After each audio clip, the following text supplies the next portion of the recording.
Di rumah Akhirat sedang ada acara, dan itu adalah acara pemakaian henna di tangan Kamli sebelum Kamli menikah. Kamli adalah kakak dari Kundan. Kamli menangis karena dia tidak ingin menikah dengan lelaki pilihan orang tuanya. Di jendela ada seseorang yang sedang mengintip. Orang itu adalah Tisa. Tessa melihat bahagianya orang-orang yang ada di ruangan, kecuali Kamli. Tessa melihat kesedihan di dalam diri Kamli. Dia juga melihat Mahendi yang ada di wadah. Lalu tiba-tiba Tessa mulai tersenyum sendiri. Tessa lalu membuka pintu di ruangan dengan rambutnya yang acak-acakan. Semua melihat ke arah Tessa. Harki berkata kalau Dewi telah merasuki Tessa, dan semua orang percaya dengan hal itu. Tessa lalu mencelupkan tangannya di mangkuk Mahendi. Tessa yang kerasukan sangat senang dengan Mahendi itu. Harki segera mendekat dan bertanya, kenapa Dewi datang di hari ini? Tessa tidak menjawab. Tessa lalu menempelkan Mahendi yang ada di tangannya ke kaki Kamli. Harki sangat senang melihatnya. Harki berkata kalau ternyata Dewi datang di hari ini untuk ikut memberkati pernikahan Kamli. Kamli menangis mendengarnya. Tessa lalu bangun dan dia mulai menari berputar lagi. Tessa menari tanpa peduli pandangan orang lain. Setelah itu dia pun pingsan, yang berarti Dewi telah keluar dari tubuh Tessa. Kemudian semua menghampiri Tessa dan membawa Tessa kembali ke kamarnya. Semua wanita lalu keluar dari kamar. Harki dan Cakni keluar di akhir. Harki meminta kepada Cakni untuk membawa lilin ke dalam kamar Tessa. Cakni mengiyakan. Harki pun menutup pintu kamar. Di saat merasa kamarnya sepi, mata Tessa terbuka. Ternyata Tessa tidaklah pingsan. Tessa melihat Mahendi yang ada di tangannya. Tessa lalu bangun dan berdiri di kaca. Dia mulai tertawa melihat dirinya sendiri. Sementara Cakni mulai jalan kembali ke kamar Tessa dengan membawa lilin yang dipinta oleh Harki sebelumnya. Tessa masih menari berputar-putar dengan bahagianya karena dia telah memakai henna di tangannya. Dikala menari, Tessa melihat ke pintu. Tariannya pun terhenti. Ternyata Cakni sedang menatapnya dengan curiga. Cakni lalu segera menaruh lilinnya di patung Dewi. Saat Cakni mau keluar, Tessa memanggil dan memperingati Cakni agar tidak memberitahu siapapun. Cakni mengangguk tanpa menoleh ke belakang. Cakni pun segera pergi. Tessa menangis. Dia takut Cakni akan membocorkan rahasianya. Tessa lalu segera menutup pintu. Di malam hari esoknya, seseorang memasuki kamar Tessa. Orang itu adalah Cakni. Cakni masih penasaran kenapa Tessa berpura-pura kerasukan Dewi. Dari belakang terdengar suara. Cakni pun berbalik. Tessa berkata, aku ingin menceritakan sesuatu. Apa kau mau mendengarkan kisahku? Cakni mengangguk. Cakni lalu segera menutup pintu. Tessa duduk di kasur. Sebelum cerita, Tessa meminta Cakni berjanji kalau Cakni tidak akan pernah membocorkan rahasianya. Cakni menjawab iya. Tessa memulai ceritanya. Tessa mengatakan dulu dia dan suaminya saling mencintai. Tetapi saudaranya sangat licik. Dia belum menikah dan matanya selalu tertuju padanya. Cakni terpikir seseorang. Tessa menjawab, orang itu adalah Akhiras. Cakni terkejut. Tessa mulai cerita. Dulu, Tessa menikah dengan abang dari Akhiras. Akhiras tanpa malu selalu memandang nafsu kepada Tessa. Di saat Tessa sedang memasak di dapur, Akhiras datang ke dapur. Dia memperhatikan Tessa dengan tatapan mesumnya. Tessa menyadari kedatangan seseorang, jadi dia melihat ke belakang. Dikala itu, Tessa masih berbicara lembut dengan Akhiras karena Akhiras adalah adik iparnya. Tetapi semua berubah ketika Akhiras mendekatinya dan menyentuh tangan Tessa. Tessa sekarang tahu sifat asli Akhiras. Tessa mulai menjauhi adik iparnya itu. Ada juga di saat Tessa sedang mencuci baju. Akhiras mengintip Tessa dengan mata mesumnya lagi. Tessa tidak sengaja melihat Akhiras. Tessa segera menutup rapat bagian tubuhnya. Lalu datanglah suami Tessa.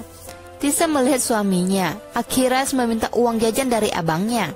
Karena suami Tessa sangat menyayangi adiknya, dia tidak ragu memberikan banyak uang kepada Akhiras. Tessa yang awalnya ingin cerita kepada suaminya tentang Akhiras, tapi melihat kedekatan dua beradik itu, akhirnya Tessa gagal memberitahu suaminya. Setelah beberapa lama, Tessa diperiksa oleh dokter. Kemudian dokternya pergi. Ayah dan ibu mertua serta suaminya sedang membicarakan Tessa. Hal yang mereka dengar dari dokter adalah Tessa mandul, yang berarti Tessa tidak bisa mempunyai anak. Tessa sedang menguping, juga sedih mendengarnya. Ketika dia berbalik, ada Akhiras yang sedang berdiri di situ. Tessa terkejut. Tessa melihat adanya niat jahat dari tatapan Akhiras. Tessa lalu membuang muka kepada Akhiras. Kembali ke masa kini, Tessa berkata kalau Akhiras akan melakukan apapun demi tujuannya sendiri, termasuk menghabisi saudaranya sendiri. Chutney terkejut. Chutney berkata, "Apa yang kamu katakan? Bukankah suamimu telah dilenyapkan oleh bandit dan hartanya telah dirampok juga oleh mereka?" "Itu yang aku dengar dari kakak ipar," kata Chutney. Tessa dengan marah dia menjawab, kalau Akhiras sendirilah yang mengarang semua cerita itu. Dia tahu kalau Akhiraslah yang bertanggung jawab atas kematian suaminya. Tessa berkata, "Aku tidak pernah bisa melupakan hari itu. Seolah-olah seluruh dunia telah runtuh." Kembali ke masa lalu, Tessa melihat jenazah suaminya. Tessa segera mendekati suaminya dan membangunkan suaminya sambil menangis. Tessa memohon pada suaminya agar segera bangun. Kedua mertuanya juga sedang bersedih. Akhiras dengan tangisnya dia menyentuh Tessa dan menyuruh Tessa untuk merelakan. Tapi Tessa berbalik marah dan berkata jangan menyentuhnya.